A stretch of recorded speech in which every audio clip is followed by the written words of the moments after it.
देश के जिम्मेदार युवक युवतियां खबरों का इंतजार करते रहते हैं और दादे दादियां, चाचे चाचियां, मौसा मौसियां खबरिया चैनलों के आगे हाथ जोड़कर घर बैठे महाकाल का दर्शन कर रहे हैं। करोड़ों रुपए का लाइसेंस लेकर चैनल वाले बस यही खबरें जुटा पा रहे हैं। जो चैनल कुछ नहीं दिखा पा रहे, वो खुद ही झाल मजीरा लेकर प्रवचन शुरू कर देते हैं।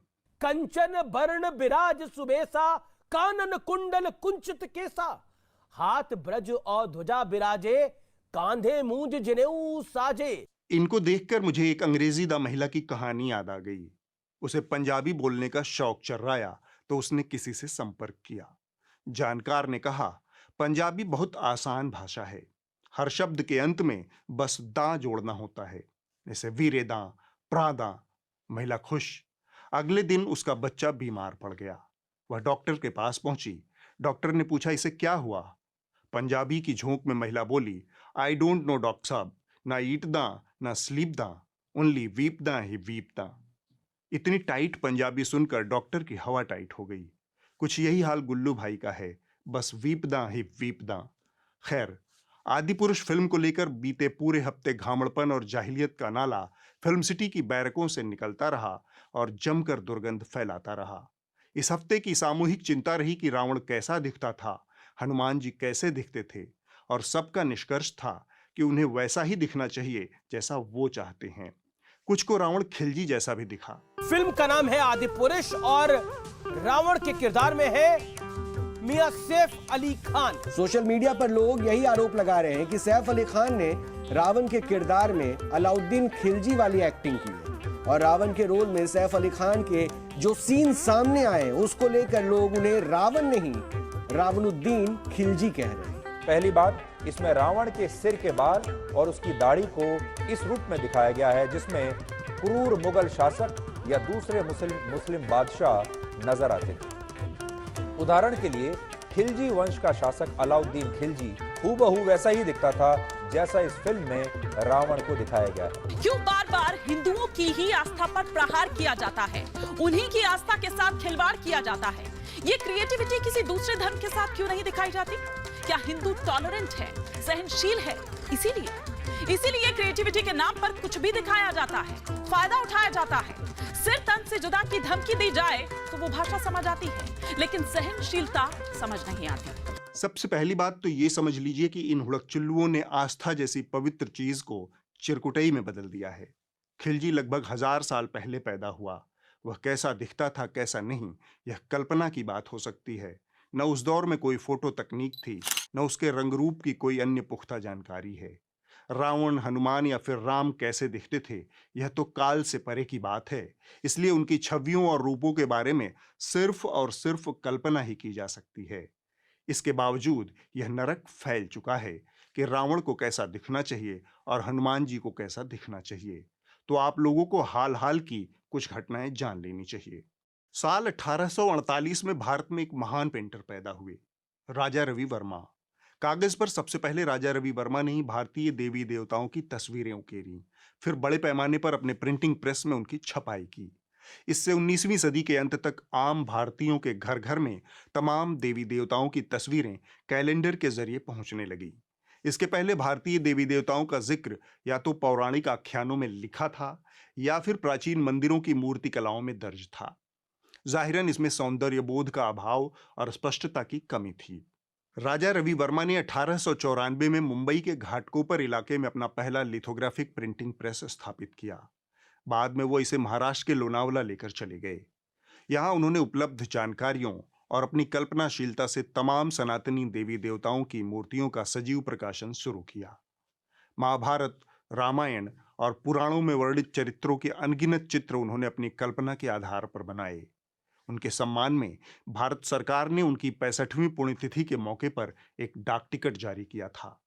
साल 1904 में भारत के तत्कालीन वायसराय लॉर्ड कर्जन ने ब्रिटिश सरकार की ओर से राजा रवि वर्मा को कैसरे हिंद की खिताब से नवाजा था।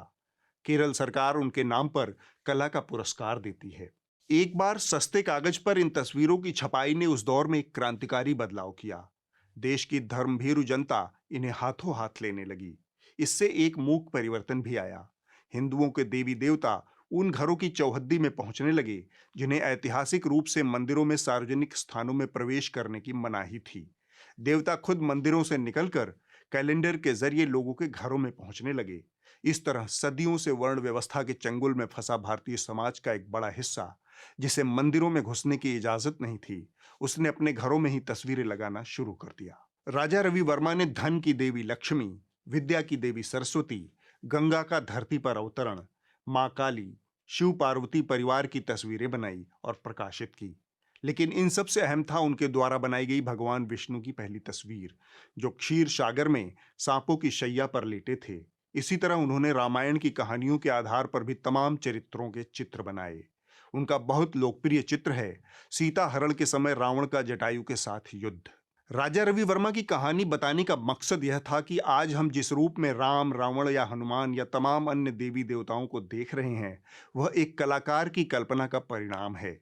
साथ ही यह बात भी सच है कि हर कलाकार की कल्पना की अपनी गति और लय होती है।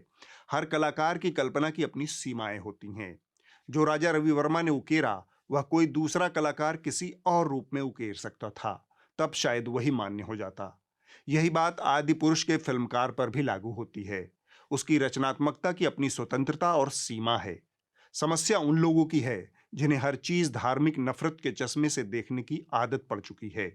यह समस्या भारतीय खबरिया चैनलों के घामड़, अनपढ़ और अहंकारी एंकरों में सबसे ज्यादा है। इसलिए ये यहाँ बैठकर खबर पढ़ने की बजाय हनुमान चालीसा पढ़ रहे हैं। कंचन बरण बिराज सुबेसा, कानन कुंडल कुंचित केसा, हाथ ब्रज और ध्वजा बिराजे, कांधे मूंज जनेऊ साजे। वज्र को ब्रज बोल रहे हैं और महात्मा गांधी का नाम लेने में इनका कर्तन मर्दन हो जाता है। मोहनचंद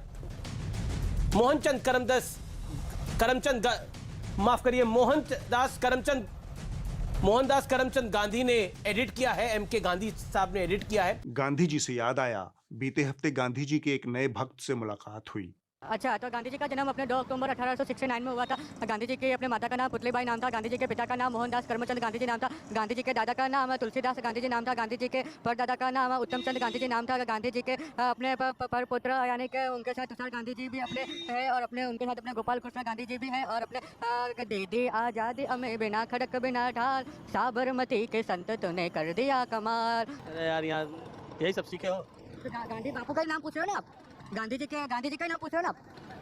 चलो ठीक है, जाओ। अब हम जिनकी बात करने जा रहे हैं वह घामड़पन से थोड़ा आगे की चीज है। बात हम न्यूज 18 इंडिया की ही कर रहे हैं। इस चैनल पर एंकरों की बहाली की कुछ न्यूनतम शर्तें हैं। 3 तो मैंने पहले ही बता दिया, घामड़, अनपढ़ और अहंकारी। लेकिन ये तीनों गुण सभी चैनलों पर लागू होते हैं। न्यूज 18 इंडिया पर इन तीनों के अलावा 2 और योग्यताएं होनी चाहिए, प्रचंड सांप्रदायिक और जड़ियल कर्मकांडी। यह सारे गुण वाले उम्मीदवार अपना बायोडेटा न्यूज 18 इंडिया के आला मैनेजरान और एडिटरान को निसंकोच भेज सकते हैं। बहरहाल आप चैनल के घामड़ एंकर की कारस्तानी देखिए। सबसे पहले गुजरात पुलिस का डांडिया आपको दिखाते हैं। फुल स्क्रीन पर तस्वीरें दिखा दीजिए। हुआ ये देखिए, आपकी तस्वीरें देखिए। मैं सिर्फ तस्वीर की कहानी सुनाऊंगा, तस्वीरें देखिए। ऑडियो दे दीजिए भाई, एम्बियंस दे दीजिए। गुजरात पुलिस का डांडिया, ये गुजरात के खेड़ा में ये पुलिस का डांडिया, पुलिस ने कैसे डांडिया खेला ये देखिए। ये कौन लोग हैं, ये पूरी कहानी सुनाऊंगा। पहले इन तस्वीरों को देखिए आप आराम से। वैसे लिख दिया गया तस्वीरों में, खंबे से बांधकर पत्थरबाजों की पिटाई। ये देखिए, अब 1 2 3 1, ये देखिए। लिए नहीं बल्कि मानवता के लिए भी अनफिट है। ऐसे व्यक्ति का सार्वजनिक रूप से बहिष्कार होना चाहिए। लेकिन समय की धारा बदल चुकी है। यही लोग इस दौर के माननीय हैं। आज न्यूज 18 इंडिया के बारे में थोड़ा विस्तार से बात करना चाहता हूं। देश के शीर्षस्थ व्यापारी मुकेश अंबानी इस चैनल के मालिक हैं। उन्होंने किस व्यापारिक विजन से इस चैनल पर जहरीली, आग लगाऊ एंकरिंग की छूट दे रखी है, यह तो वही जाने। पर हम इस चैनल के 2 नफरती चिंटुओं की बात करना चाहते हैं। ऐसा लगता है कि दोनों नफरती चिंटुओं के बीच खुद को ज्यादा बड़ा मुस्लिम विरोधी साबित करने की होड़ चल रही है। चैनल के अंदरूनी सूत्रों का कहना है कि इन दोनों में खुद को एक दूसरे से बड़ा विषधर साबित करने की होड़ लगी हुई है। हमने इन दोनों के द्वारा बीते 2 हफ्ते में किए गए सभी शोज का एक मुख्तसर सा विश्लेषण किया है। दोनों ने 10-10 शो किए हैं। अमन के शो का नाम है देश नहीं झुकने देंगे। अमीश के शो का नाम है आर पार। अमन के 10 में से 8 शो हिंदू मुसलमान पर केंद्रित रहे। 2 शो विपक्ष पर सवाल खड़ा करते हैं। अमीश देवगन ने 10 में से 4 शो हिंदू मुसलमान पर किए। 6 शो कांग्रेस विरोध और विपक्ष पर हमले वाले रहे। अब आप इनमें से कुछ कार्यक्रमों के नाम जान लीजिए। अमन के शोज के विषय रहे बुर्का नहीं तो सर तन से जुदा, पीएफआई दहन, भागवत को राष्ट्रपिता बताया, गर्दन गैंग बौखलाया, गुजरात पुलिस का डांडिया, साधुओं की टारगेट लिंचिंग, सनातन के विरुद्ध शपथ का धर्म युद्ध। अमीश के कुछ शोज का विषय देखिए। कांग्रेस में सत्ता मेव जयते, पीएफआई बैन आतंक का लंका दहन, सॉरी मैडम, सिनेमा का टारगेट सनातन, आबादी पर बात करने का वक्त आ गया है, उत्तर हारे दक्षिण के सहारे, हवा हवाई दावे बनाम जनता का मूड आदि। यह पत्रकारिता नहीं है, बल्कि पत्रकारिता की आड़ प्रछन्न हितों के लिए की जा रही कसरत है। इसका एक मकसद समाज में जहर घोलना है, दूसरा मकसद सियासत से गठजोड़ करके निजी फायदे उठाना है। जनहित इस पत्रकारिता में पूरी तरह से नदारद है। पत्रकारिता जनहित की ओर बढ़े, इस प्रयास में न्यूज लॉन्ड्री एक प्रयोग कर रहा है। यह प्रयोग है सब्सक्रिप्शन आधारित मीडिया खड़ा करने का, पत्रकारिता का एक मंच खड़ा करने का। न्यूज लॉन्ड्री को सब्सक्राइब करके आप कह सकते हैं मेरे खर्च पर आजाद हैं खबरें। खबर है कि ड्रग वाले चचा इन दिनों पत्रकारिता की एक नई विधा इजाद करने में लगे हैं। ड्रग वाले चचा से समझ में नहीं आया, ये रहे। अरे रिया चक्रवर्ती कहती है मुझे ड्रग दो, ड्रग दो, ड्रग दो, ड्रग दो, ड्रग दो, ड्रग दो, ड्रग दो, मुझे ड्रग दो, ड्रग दो, ड्रग दो, ड्रग दो। अरे चुप, एक मिनट मेरी बात सुनो। इन्होंने अपना और अपने चेले चपाटों के साथ पत्रकारिता का एक पैरेलल वर्ल्ड बना रखा है, माने पीत पत्रकारिता की एक समानांतर दुनिया।